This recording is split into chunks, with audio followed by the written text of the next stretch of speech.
Voilà, deuxième période, période de la jurisprudence avant les écoles.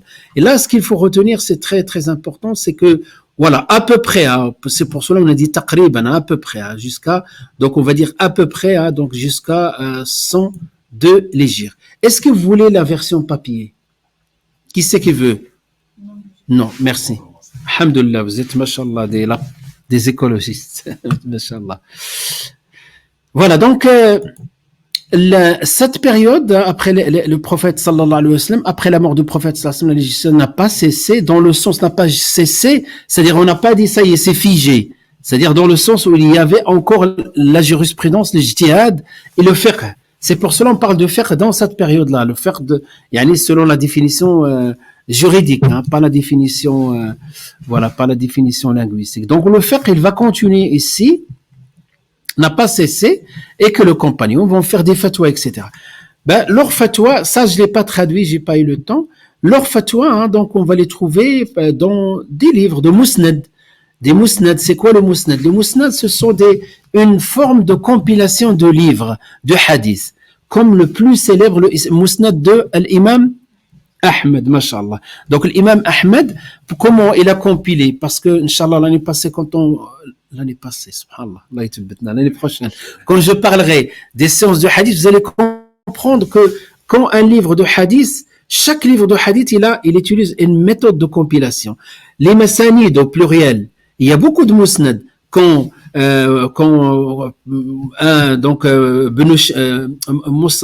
exemple, le musnad de l'imam Ahmed ou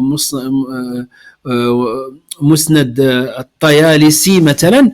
Donc tu sais qu'avant d'ouvrir ce livre-là, qu'il a subdivisé les hadiths selon les rapporteurs des hadiths, les compagnons. Chaque chapitre, c'est un compagnon. Voilà.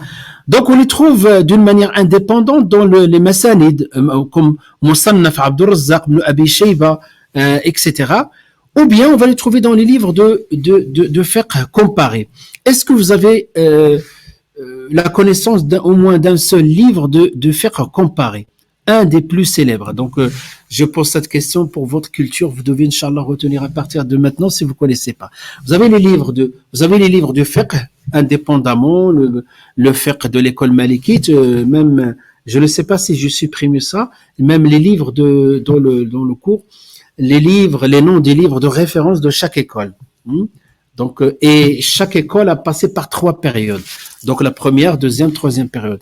Mais un livre qui est très célèbre, dans lequel donc son auteur a fait ce qu'on appelle, a compilé le fiqh selon les 4 écoles. Même des fois selon d'autres écoles, qu'on va citer, les écoles qui ont disparu.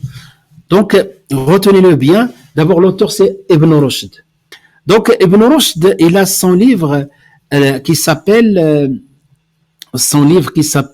Bidayatul Mujtahid wa Nihayatul Muqtasid. Bidayatul Mujtahid wa Nihayatul Muqtasid. Donc, voilà. Ça, retenez-le, Inch'Allah. Chaque fois, on parle de livre.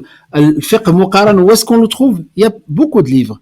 Mais le livre le plus célèbre, c'est celui de Ibn Rushd. Ibn Rushd, il y a 2 Ibn Rushd dans l'histoire. Il y a le grand-père d'Ibn Rushd, il s'appelle Ibn Rushd. Et c'est une grande référence de l'école malikite. D'accord? Et il y a le petit-fils qui est Ibn Rushd. Le petit-fils, on l'appelle aussi le Hafid ou le Jad. Et le petit-fils, c'est celui-là qui a fait les 4, Bidayat al-Mujtahid wa Nihayat al-Muqtasid. Tous les 2 sont célèbres. Rahmatullahi alayhim. Voilà donc où est-ce qu'on trouve les avis. Ensuite, on a dit les compagnons. Ils ont fait le travail. Et on a subdivisé en 3 catégories. Est-ce que quelqu'un se rappelle? Ceux qui ont beaucoup pratiqué le fiqh, d'autres moyennement, et d'autres et d'autres peu, un peu. Ça, c'est d'après le livre, un livre aussi de référence. Notez-le, il est traduit. C'est le livre de Ibn Qayyim Jawziya, A'lamul Muwaqqi'in. Ou bien, certains le lisent, I'lamul Muwaqqi'in. I'lamu ou A'lamul Muwaqqi'in. Les savants, ils ont divergé par rapport au titre. Donc, A'lam, ça veut dire A'lam, ce sont les savants les plus célèbres, les plus brillants. A'lam, comme un drapeau. A'lam. Le drapeau en arabe, c'est voilà. Ou bien I'lamu, c'est informé. Mais en tout cas, c'est un livre qui est orienté vers les savants. Ce livre-là, dans lequel il y a beaucoup, des fois on l'utilise beaucoup pour des témoignages comme ça, Eh ben, par exemple, dans ce livre de Ibn Qayyim Jawziya, il a parlé de Sahaba, il a dit, les Sahaba, ceux qui ont fait l'ijtihad et qu'on a recensé leur ijtihad, sont au nombre de 130. 130. Et il a dit 3 catégories. Ceux qui ont beaucoup, ça vous devez le retenir, parmi les questions qui risquent de tomber. Beaucoup, qui ont fait beaucoup, ils sont au nombre de 7. Ceux qui ont, si vous voulez le livre, la traduction, je peux vous montrer le livre, Inch'Allah. Ceux qui ont moyennement, donc beaucoup, 7, qui sont Omar ibn Khattab, Ali ibn Abi Talib, Ibn Mas'ud, Abdullah ibn Mas'ud, Aisha al-Mu'minin, épouse du prophète Sassam, Zayd ibn Thabit, j'ai pas complété, Zayd ibn Thabit, Ibn Abbas, Abdullah ibn Abbas, Ibn Omar, c'est Abdullah ibn Omar, qu'Allah soit satisfait d'eux. Donc, les 7, ce sont ceux qui ont beaucoup, donc on a beaucoup, un volume important de leur fatwa. Chacun d'eux peut faire un livre. Ensuite, ceux qui ont moyennement, pour des raisons multiples, parmi eux, Abu Bakr, donc vous voyez Omar, il est de l'autre côté, et Ali aussi. Mais les autres, Abu Bakr et Uthman, parce qu'ils étaient plus occupés, Abu Bakr est mort 2 ans après le prophète sallam, voilà. Et tous ces compagnons qu'on trouve ici, et d'autres, le reste c'est 110 qui ont des fatwas qu'on trouve, comme Asma. Asma, c'est l'épouse du prophète sallam, la fille de Omar ibn Khattab, donc vous voyez. Donc voilà grosso modo où est-ce qu'on trouve les fatwas. Donc ça c'est très important parce qu'aujourd'hui je vous parle dans une période où on commence à accuser le patrimoine. Voilà le patrimoine comment a descendu petit à petit. Donc on arrive à le fondement des écoles. Les écoles, quand vous dites école, comme je vous ai dit plusieurs fois, c'est pas comme nous on a dit l'école ou l'Institut Nawawi. Non, c'était des savants qui vont faire leur travail. Fi sabilillah, c'est une mission pour Allah subhanahu wa ta'ala. Il s'assoit dans une kursi pendant 40 ans jusqu'à la mort. Il transmet. Après des étudiants qui restent avec eux, c'est pas 3 ans, c'est 20 ans et plus. Et à partir de là, c'est leurs disciples qui vont transmettre. Donc on va trouver un centre qu'on peut appeler l'école de l'Irak, de la Mecque et ensuite de Médine. Et chaque école, vous avez plusieurs compagnons, mais vous avez quelques compagnons qui sont bien identifiés, qui vont plus influencer. Vous avez les noms.